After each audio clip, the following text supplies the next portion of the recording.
So what we're going to look at today is Romans 3:9, and we're going to go through and we're going to ask a question that may not be all that obvious at first, but I think the more we read it will become very obvious. And so this is what it says. What, therefore, do we have any advantage? And Paul says, not at all, for we've already accused both Jews and Greeks that everybody's under sin. So he's making a point. If you're saved the same way as everybody else is. You're saved not because of something, you're saved in spite of something. Just as it is written, there is no one who is just, there is none who understands, there is none who seek God. Together they've fallen away and become useless. There is no one who does what is usefully good, not even one person. Their mouth is an open grave. They deceive with their tongues. The poison of asp is under their lips. Their mouths is full of cursing and bitterness. Their feet are swift to shed blood. Ruin and corruption are in their ways. The way of peace they have not known. There is no fear of God before their eyes. Then this is what Paul concludes from that. Now we know that whatever the law says, it says to those who are under the law, in order that every mouth may be closed, and every single person in the whole world, that the whole world be under judgment with God. Because from the works of the law, no flesh will be declared righteous before him, for through the law comes knowledge of sin. But now a righteousness apart from the law has been revealed, testified to by the law and the prophets, the righteousness of God that's through faith in Jesus Christ to every single one who believes. For there is no distinction, for all sin and fall short of the glory of God, yet are being justified freely by his grace. This is going to be an important word for us. Through the redemption that's in Christ Jesus, whom he placed as the propitiation through faith in his blood to show forth his righteousness because he had passed over sins that were previously committed in the patience of God, in order to show his righteousness in the present time, so that he might be just and at the same time the one justifying the one who has faith in Jesus. Where therefore is boasting? It's excluded. Through what kind of law? Through works? No, but rather through the law of faith.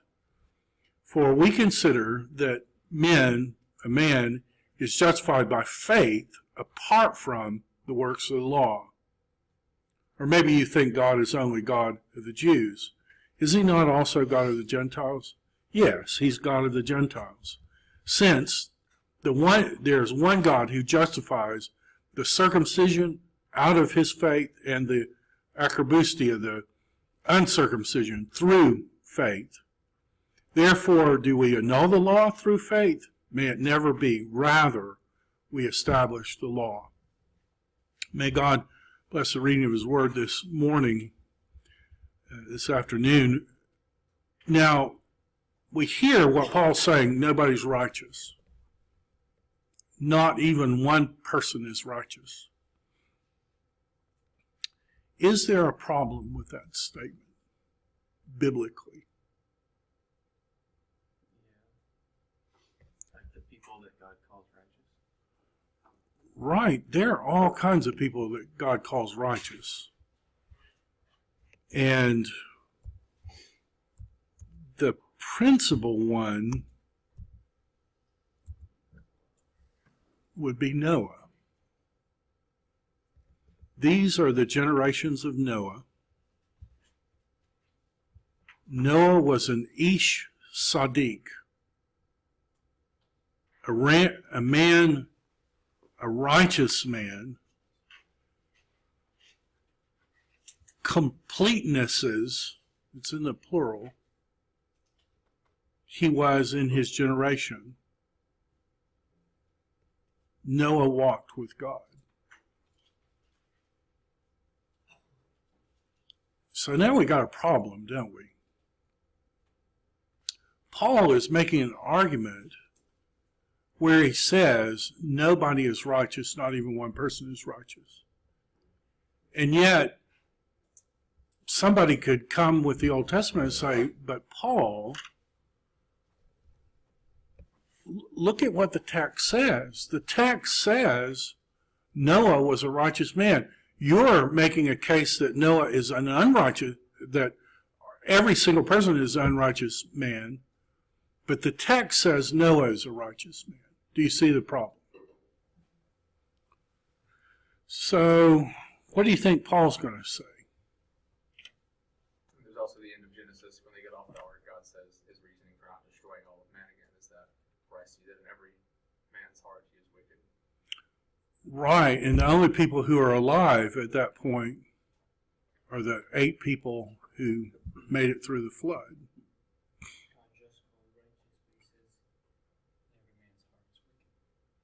Yeah, desperately wicked. Who can know it? They're not righteous because of anything they've done. No one was righteous because he walked with God. Yeah. I think that's exactly right. Paul would say this. Judging by the way they arranged it, looks like they were suggesting it's like a poetic song. It's not. Well, they're telling us something. Yeah, but I mean, like by the ESV authors thought that section should be handled differently than the one just before. Right, and why is that? Because it seems to be a different genre of some kind. If they're spacing it out like that, it means it's poetic or a song or something. All right.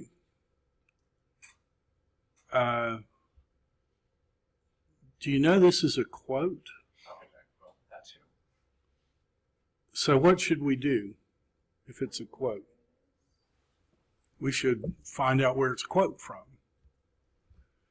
So this is a quote from Psalm 14. And this is going to be huge. Like we want to think God's thoughts after him. This is going to be huge. So Paul's quoting Psalm 14. It's Psalm 14:1, and if I just translated this like as literally as I could, it would say something like, for the boss, for the guy who's in charge, for the guy who runs things, something like that. To David,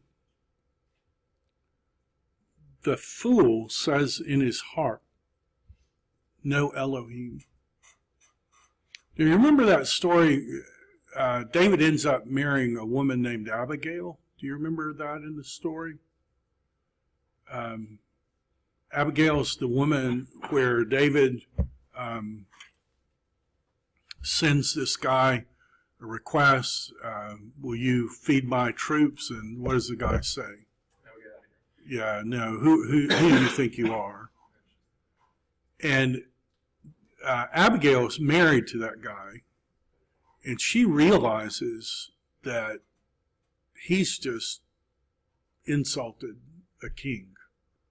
So she gets all this food and all this stuff, and she takes it down to David. She falls on her face and says, look, my husband's an idiot, because his name is Nabal, and it means idiot.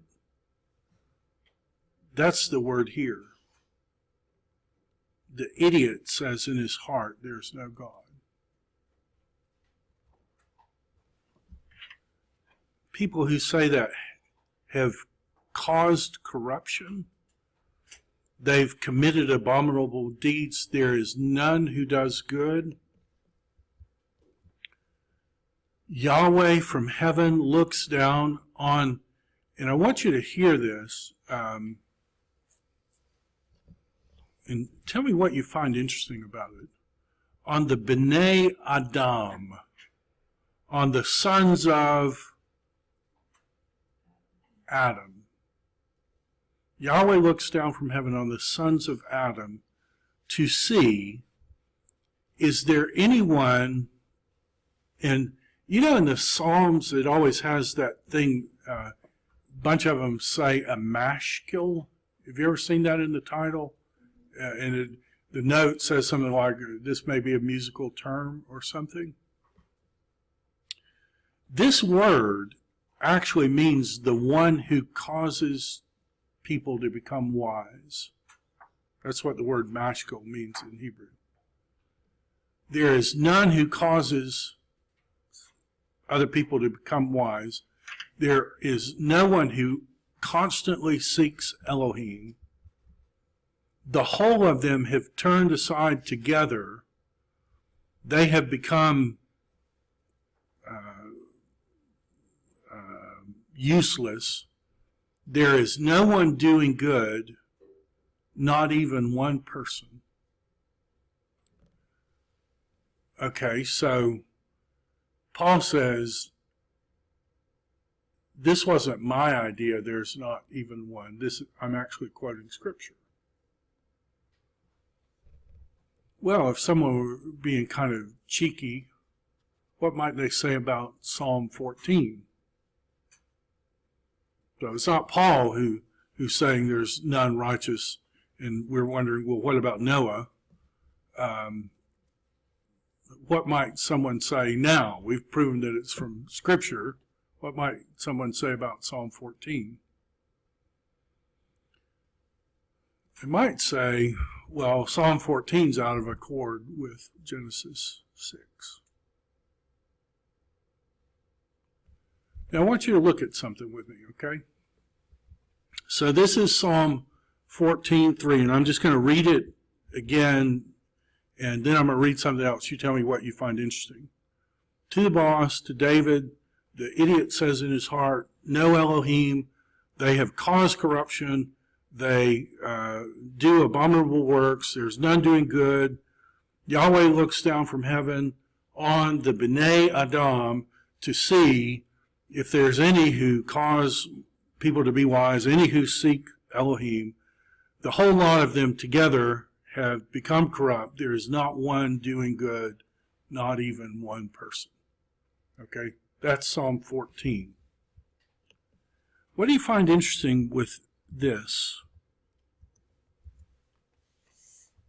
I'm just going to read it.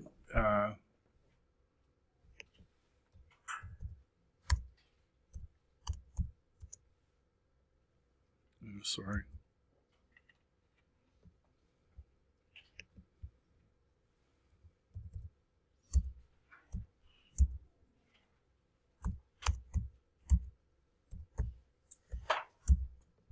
I'm just going to read this, just verbatim. You tell me what you find interesting.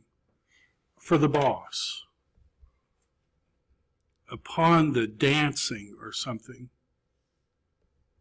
one who causes others to be wise, belonging to David. The idiot says in his heart, there is no Elohim. They have caused corruption. They do abominable works. There is none who does good. Elohim looks down from heaven on the Bnei Adam to see if there's any who's a mashkil, seeking Elohim. The whole lot of them have fallen away. Together they have become corrupt. There is none who does good, not even one person. What strikes you about Psalm 14 and Psalm 53? They're virtually identical. There are a few little words. Okay. Do you have a question? Why are they two separate entries? Why are they so far apart? Why are there two separate entries, and why are they so far apart? It's the same psalm. Do you know there are 5 books in the psalm? 1 to 42 is a book, 43 to 72 is a book, 73 to 89, 90 to something, and then, 1, 12. So there are 5 books of the Psalms. So 14 is in book 1. 53 is in book 2.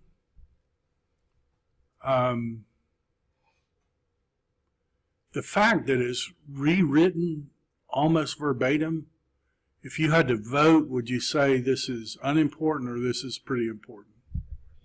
Pretty important to have the same psalm in 2 different books of the Psalms. But we still have the problem, don't we? We still have the problem. Psalm 14 says there's nobody who's righteous. Psalm 53 repeats that there's no one who's righteous. Genesis 6:9 says Noah's righteous. Do you see the problem? Well, if we could talk to the psalmist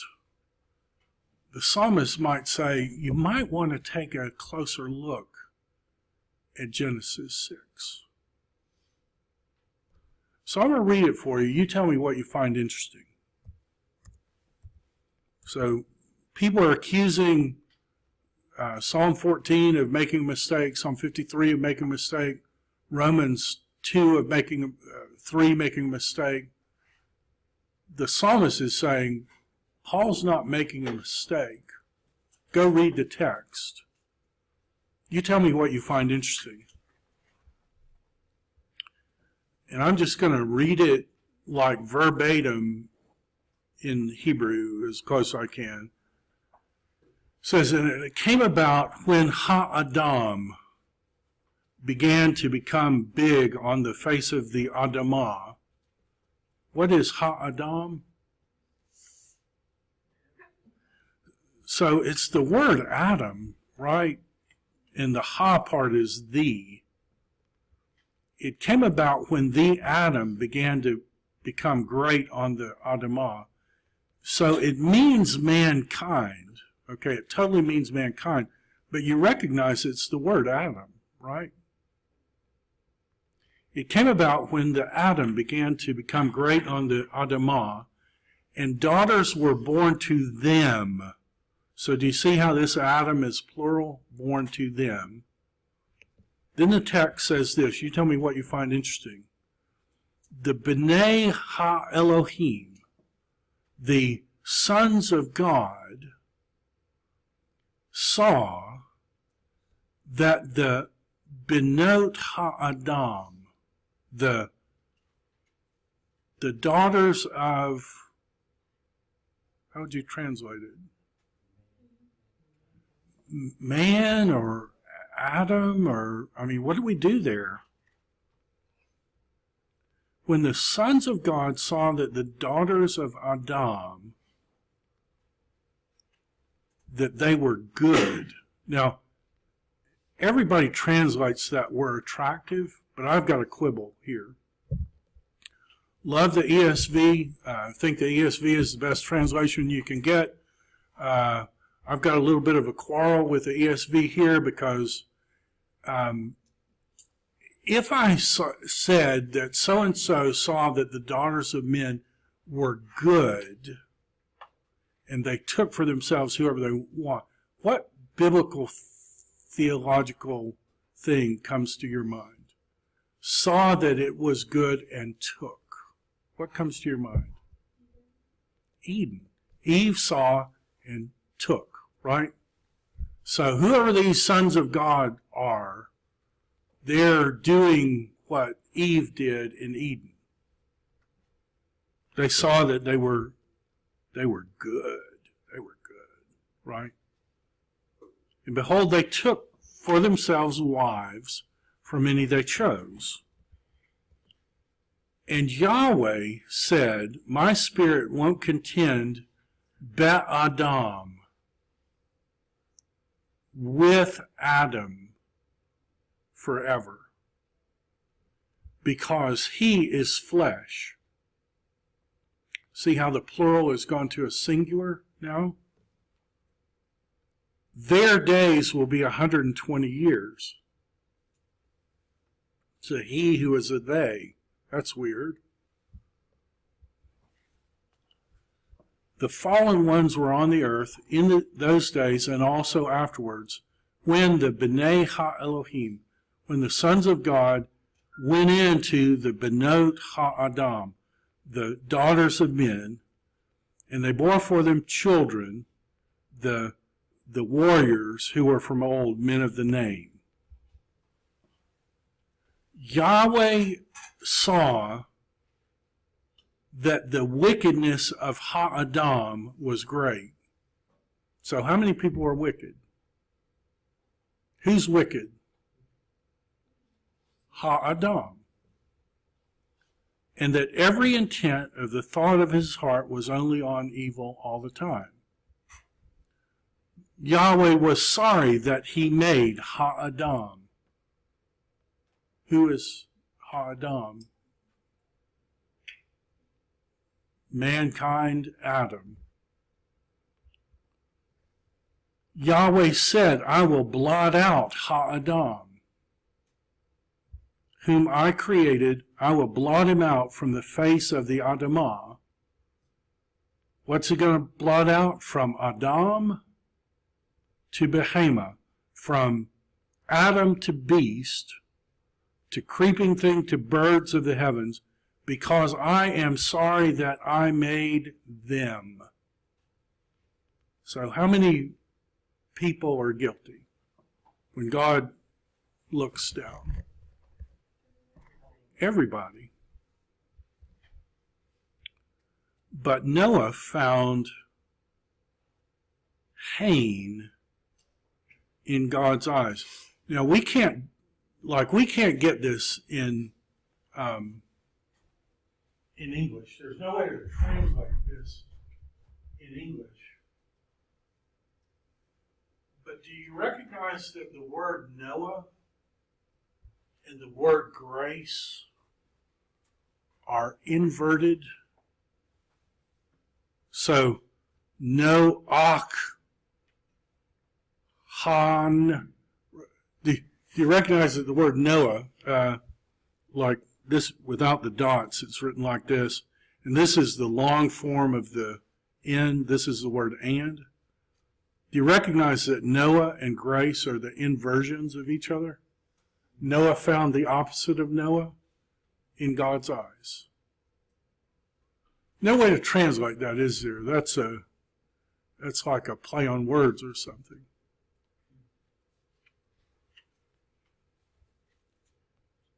When Noah found grace in God's eyes, did he deserve judgment? How do you know he deserved judgment? How many people are guilty before God? Ha-Adam is guilty. How many people was God sorry he made? Ha-Adam. So what's the difference for Noah?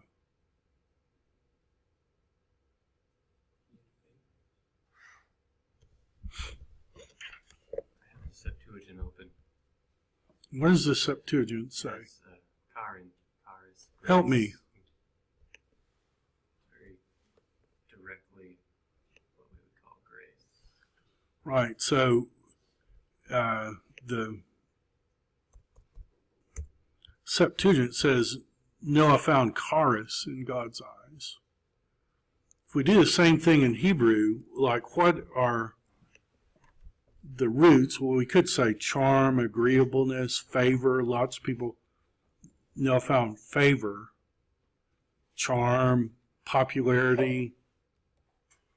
But look at the related words. So these are the related words. Hain, favor. Hinam, freely or for nothing. Noah found, did he deserve this? Or was it freely and for nothing? Let's look at other roots of that word. Noah found hin, grace. Hanun, gracious. Hanina, favor. Hanina, supplication. Ha-henun, Can you hear how all those words are related roots? So this word, Hahenun, this is a word that's used in Zechariah when the people have pierced Yahweh and they recognize how horrible their sin is, and they plead for Haninun with God. So is that God give me what I deserve, or is it God give me the opposite of what I deserve?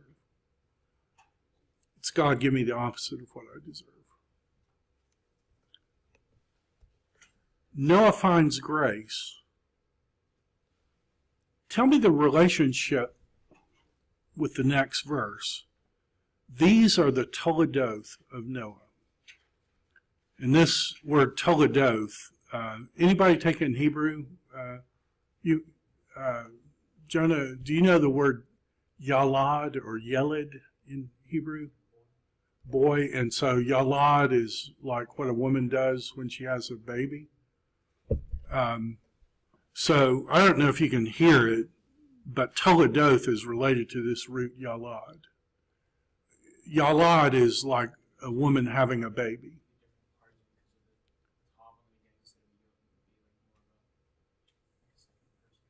Right, it's probably a noun, but it means something like, this is what that produced. Noah found grace in God's eyes. This is the baby that had. Noah was a righteous man, perfect in his generation. Why is Psalm 14 not misreading Genesis? Well, let's look at one other thing from Psalm 14.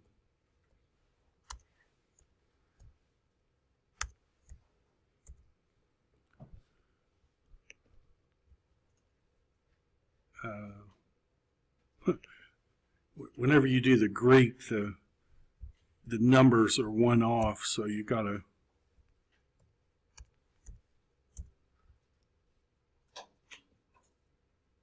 Sorry, 14.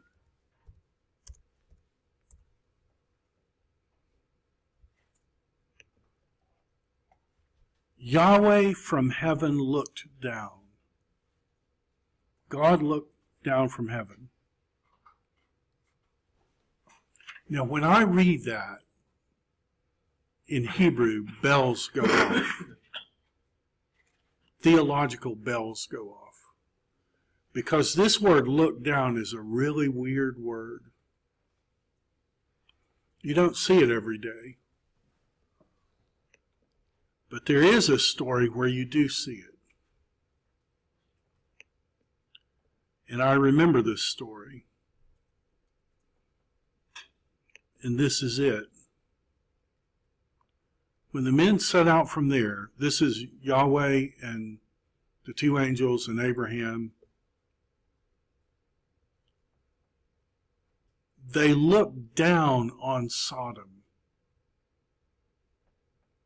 So in Hebrew, from there, they looked down. It's virtually identical with the word in Psalm 14, virtually identical to the word in Psalm 53. Do you remember what happens? What goes on here between Abraham and God? God says to the people, should I hide from Abraham what I'm about to do? Seeing that Abraham shall surely become a great mighty nation, and all the nations of the earth be blessed in him. For I have chosen him that he may command his children and his household after him to keep the way of the Lord by doing righteousness and justice, so that the Lord may bring to Abraham all that he promised to him. Then the Lord said, because the outcry of Sodom and Gomorrah is great and their sin is very grave, I will go down to see whether they have done altogether, and if not, I will know. So the men turned from there and went toward Sodom. Abraham stood before the Lord. And what's Abraham going to do now? God's told him. They're looking down from the top of the mountain on Sodom and Gomorrah. And God said, I'm going to wipe Sodom out. What does Abraham do? Wait. And what's his argument? But notice what he says, like verbatim. Suppose there are 50, what kind of people? Righteous people. They're looking down on Sodom and Gomorrah, and Abraham says, well, suppose there are 50 righteous people there. What does God say? If there are 50 righteous people, what? I won't destroy. Far be it from you to do such a thing. The Lord says, if I find 50, Abraham answered, behold, I've undertaken to speak to the Lord, and I'm but dust and ashes. Suppose 5 of the 50 righteous are lacking. Will you destroy the city for 5? The Lord says, I will not. He spoke again, 40. God says, I'll save it for 40, 30, 20, 10. Lord says, if there are 10 people, I'll save it. They look down on Sodom, and what does God say? If there are 10 righteous people in Sodom, what? I won't So help me with Psalm 14. Psalm 14 in biblical theology. The Lord looks down from heaven on the B'nai Ha'adam to see what? 50, 45, 40, 30, 20, 10, to see if there is one. And how many does God see? None. So help me with that. What do you find interesting about that? There it says, like, to see if there are any who understand and seek after God, which they sort of use like in the place of righteous, which could mean that the reason we're seen as righteous is like, I think Emily mentioned something earlier, that we're just like covered by Jesus, like God sees Jesus instead of us. So like if there's one really righteous person in the city, God will spare our city. God won't send in the spiritual B-52s and carpet bomb us into oblivion. If there's one righteous person. Jesus was the righteous person, so he doesn't have to destroy this earth. So help me with Paul's point in Romans 3. What point is Paul trying to make? This is a biblical, theological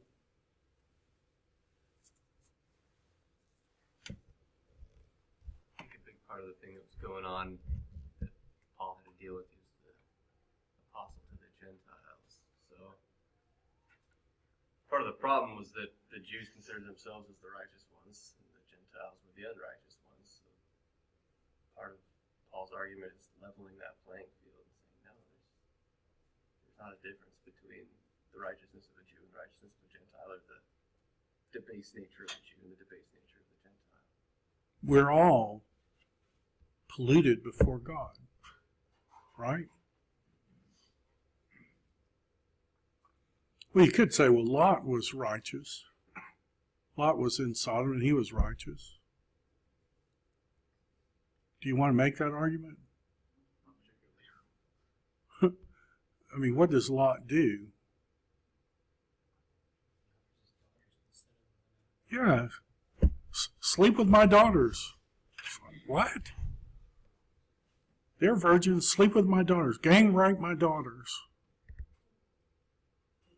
And then what does he do after he's dragged out of Sodom and Gomorrah by 2 angels? What does he do? He sleeps with his 2 daughters, but he does have a defense. What's his defense? I was too drunk to know what I was. That makes it totally okay. As long as you were too drunk to know.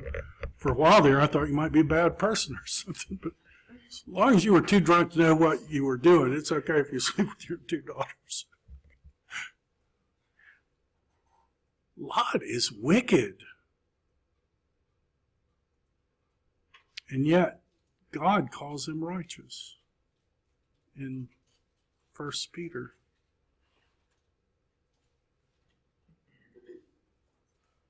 Do you see this whole Noah was a righteous man? If you were making a case against Noah, what would your case be? And you were trying to prove Noah is not a righteous man. What would be your case? You're the spiritual prosecutor. Noah is not a righteous man. Does he have multiple wives? I don't know if he has multiple wives. Moses, he just has one. Yeah. There was 8 people on a boat. What does Noah do when he comes out of the ark? So this is like an accidental sin, like, right? Plants a vineyard, tends a vineyard, harvests a vineyard, makes wine, gets it great, and then he goes on this, like, bender. Gets so drunk he gets naked. I don't know if you've been around drunk people before. I've been around drunk people who, like, have got, it's not a pretty picture. Noah gets so drunk, he gets naked. Do you see he's being conquered by the fruit of, just like Adam was conquered by the fruit? The result is he's naked just like Adam is naked. So when God says Noah is righteous, and Joseph, I think you made this fantastic point. After everyone's dead, this is what God says.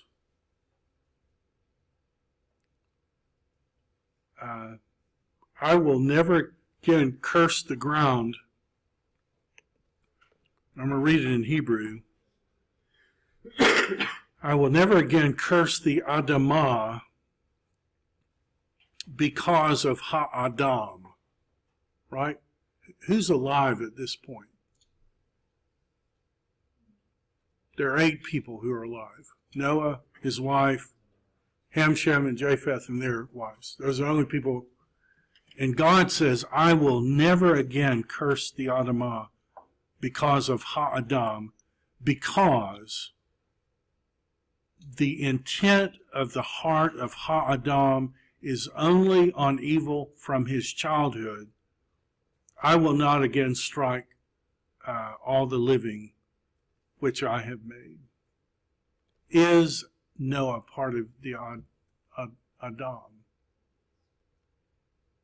So when it says Noah found grace, did he find what he deserved or did he find what he didn't deserve? What he didn't deserve. And yet, when he receives that grace, what's the result? The result is Noah was a righteous man, perfect in his generation. Lot, it's called righteous Lot. And you say, Peter, where in the world are you getting that from? And it said, you go to the text and it says he was grieved because of the wickedness. Talking about cherry picking somebody's life, you know, you're living in Sodom and Gomorrah, you pitch your tents toward Sodom and Gomorrah, you're in love with Sodom and Gomorrah, you do one thing that's can be conceived of as righteous, and the scriptures pick out that one thing and say, look, he's a righteous man. And you want to say, but God, he's a drunk and he slept with his own daughters, and God says, shut up. He's righteous. And you say, well, how is he righteous? And God says he's righteous by grace. He's righteous the same way all the rest of us are righteous. God has a gracious memory. You don't believe it? Read 1st and 2nd Kings, and you'll hear about David sleeping with Bathsheba, killing Uriah. You read about all these horrible things. Read Chronicles, which is written later. It's a total whitewash. All those things are gone. Only the good things are. And then you realize that's God's memory. God is showing grace and then choosing to overlook sin and to say, he doesn't come to Abraham and say, look, he's married to his half-sister and he farmed his wife out twice, so it'd be good for him, and had concubines and all this other stuff. God says, look at his faith. And you say, well, okay, so Abraham produced faith, and God says, well, how does a bad tree bear good fruit? Is faith a good fruit? How does a bad tree bear good fruit? What does Jesus say? You make it a good tree.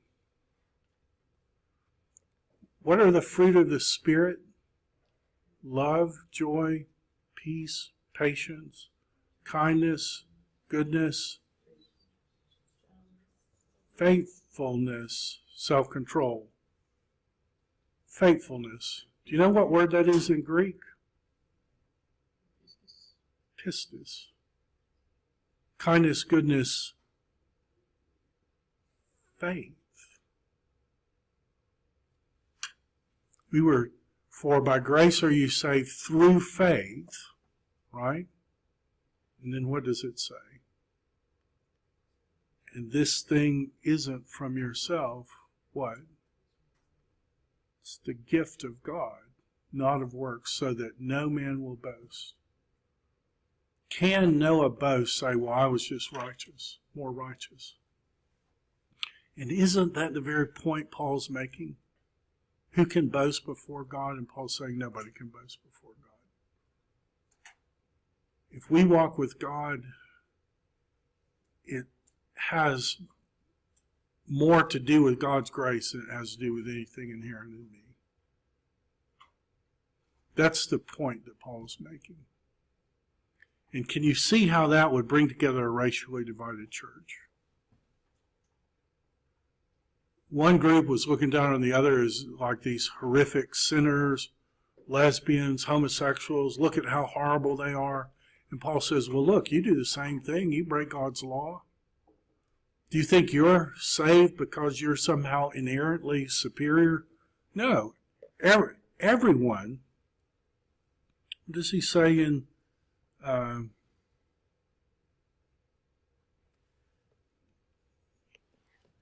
3? We know that whatever the law says, it says to those under the law, so that every mouth will be shut and the whole cosmos become guilty before God, because from the works of the law no flesh will be declared justified. Through the law comes knowledge of sin. But now, apart from the law, God's righteousness has been revealed, being testified by the law and the prophets, the righteousness of God that comes through faith. For all sinned, that is, all Jews, all Gentiles. It's talking about believers. All sinned and lack God's glory, yet are being justified freely by his, what is that word? Charis. Noah found charis in God's eyes through the redemption that's in Jesus Christ. Noah found grace and he was righteous. And you and I, if we believe in Jesus, we believe because we've found grace in God's eyes. And the result is nobody can boast about anything because it's God's grace, it's not us. We're going to look at that argument. We're going to look at it in chapter 4 because somebody's going to say, well, what about Abraham? Surely Abraham was righteous. And we'll look at that on Monday. So I hope you have a great weekend.